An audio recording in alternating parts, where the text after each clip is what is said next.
Guys, it's Epic on the Rolls. I'm back with another video. Today I want to teach you guys how to plan a set for your trading card game. So let's get right into it. So I have compiled a list of all the tips and everything I've learned from making tons of sets of different trading card games. And so what I really recommend is you guys get out a sheet of paper and draw this diagram along with me and just kind of plan your game as I do the video.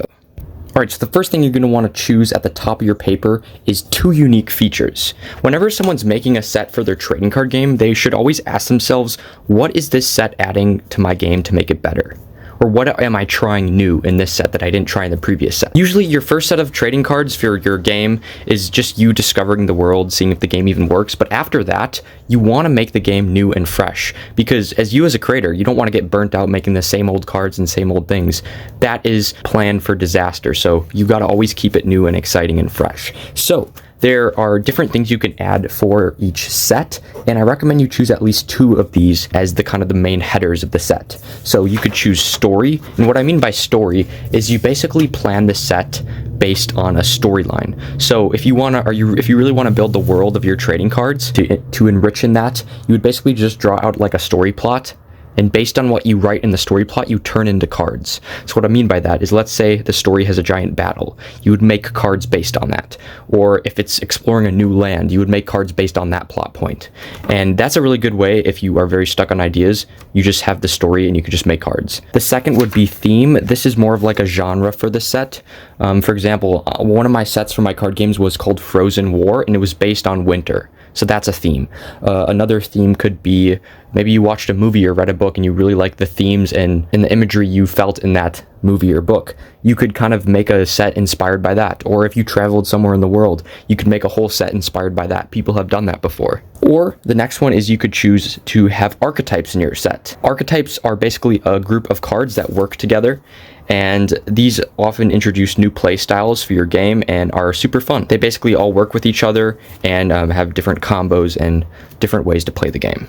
So if your first set was just getting out the rudimentary ways to play the game, archetypes would be playing with like aggro types, control, combo. People can build whole decks based on those archetypes. So that's another way. You could also do a new format to your game. Maybe you want to try adding a 4-player mode and you need a whole set to make that possible. That could be another like skeleton for the set.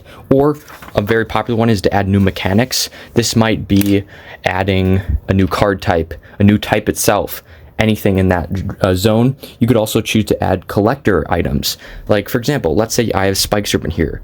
If I wanted to add collector element to my new set, I would add different versions of Spike Serpent, like alt arts, full arts, and maybe some collabs. So those are two more elements. The last one is probably to fix issues. There's other things that are on this list, but these are just the main elements I could think of. Fix issues one is basically if your first set had some issues in it, this set would basically fill in those gaps. So those are just two main features that you can choose. You should at least choose two of these, but you can even do all of them if you really want to. So that's the main thing. So if you guys are watching this video, select two of these or two or three and write down what that would look like. And here's some examples. So if my set was going to be an archetype plus story set, then here's an example. I could do a giant war on my land, and I have two main archetypes, so that would be the archetypes. So two main archetypes in my set. And then I would ask myself, how would those characters in that archetype react to the main story event? So let's say there's a zombie apocalypse. How would this ant archetype react to that zombie apocalypse? Would they build giant anthills, like meaning they would be more of a defensive archetype? Or would they just spam out a bunch of ants? That would be more of like a spam token archetype. So that's something you could do if you choose archetype and story. Another one is mechanic plus lore. That's another fun theme. You could add in a new mechanic like bounty hunters, where it's a card type that starts in play and either player can hire them. And the story behind that would be a secret underground group of characters is forming and that bounty hunters are taking over the world. So those are just some examples. If you are choosing types, like different card types, like in Magic there's death type, and there's earth, stuff like that, then I really recommend this one video. I'll leave a link in the description if you want to learn how to make a set based on types. Then you are going to choose if you want this set to be an expansion or a full-size set. An expansion is usually a smaller batch of cards, 50 to 70 cards, that focuses on maybe one element instead of multiple and makes that the main theme of the set. It's like one little expansion to the game that, players, if they don't like it, it's fine. It's not like a big core set where it includes all these things. An expansion set just focuses on like 1 to 2 things. For example, in Epic Wars TCG, I made a set called the Terrain set. I wanted to add a new card type called the Terrains, so I basically added an archetype and the new card type. That's basically it, and I just had the whole focus on that. A full set is usually 80 to 200 cards, and remember, you are going to make this handmade, so it's like in Magic, the full sets might be 260 cards, but since this is homemade, just you, it's going to be less. So full sets want to give players multiple options. That means like multiple archetypes, a story, like different card, like play styles, new mechanics, and you want enough variety for every player. That's basically what I mean.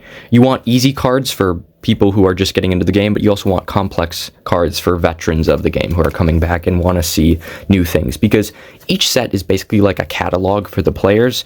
The more advanced players are going to be searching that catalog, looking for the most complex combos they can find that are fun, where the new players just want more simple cards to get into the game. So make sure you have a balance of both.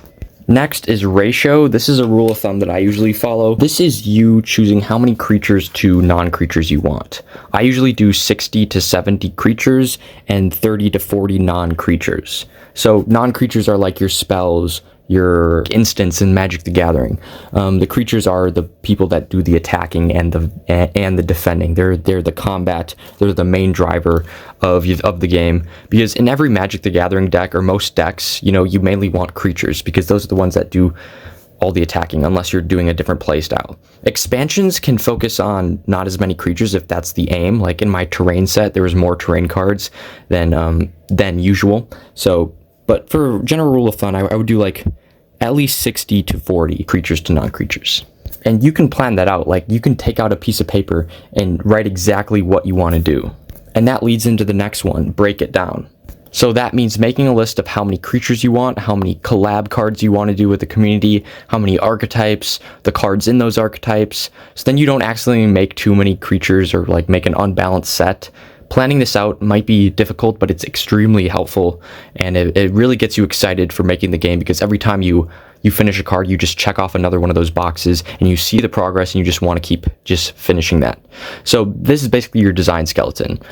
I always had fun doing this because I would go around and ask my cousins to write down a few card abilities for me, and then I would add it to a big list and have that be the kind of the set. Go look at other card games. What are your favorite abilities and ideas, and have that be in your design skeleton. So break it down just basically means planning out what cards are going to be in the set, planning out the abilities, mechanics, stuff like that. If you really want to get into detail, you can even do concept card arts for all the cards, but you don't have to.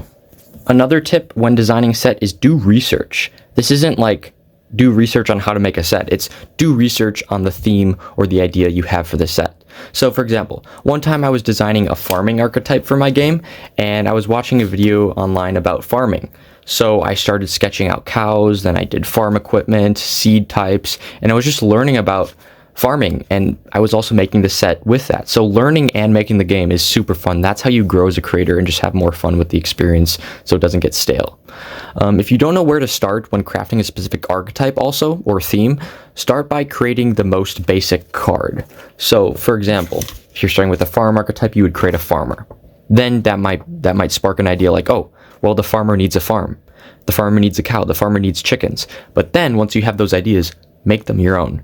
For example, maybe the chickens would become a chicken swarm, and that'd be a fun card. Or maybe the seeds would be evil, like mutant seeds that latch onto your opponent's characters and grow them into like fungus creatures. Stuff like that. Be creative. Don't just make stuff that's already been done before.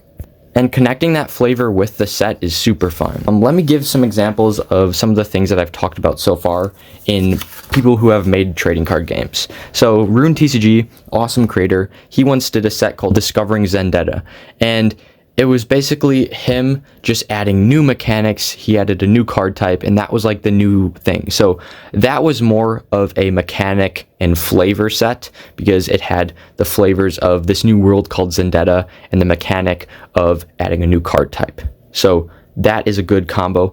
Chaos Galaxy for set 5 of his game, he went to Mexico, so that was like a Mexican themed set. So that's another cool thing he did.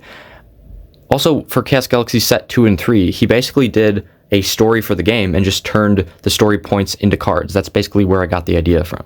And then Last 10 Elementals also did a set where he took his classic characters from his previous set and just made them more mechanical and infected.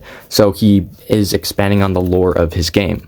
Also, make sure to engage the community in each set. This is optional, but it honestly makes the game really fun. You want the game to be from your vision, but holding card art contests and doing polls of like, oh, guys, which character sketch do you like the most? I'm going to make that into a card is really fun and exciting so you don't get burnt out. And, of course, the last step is to playtest. You can make these simple playtest cards like this. You just put them on a card, play with your friend. You can print them out or put them on untap.in. I'll have a link in the description to a video where I talk about how to put your cards onto Untap. You can play with people online. You can play with your friends. So stuff like that. But that was this video on how to design your set. If you have any questions, please let me know. I recommend you guys rewatch this and write down these notes, plan your TCG, pause it, and just kind of use this video as like a tool guide. I hope you guys enjoyed it. I hope this helped, and I'll see you guys in the next one. Bye.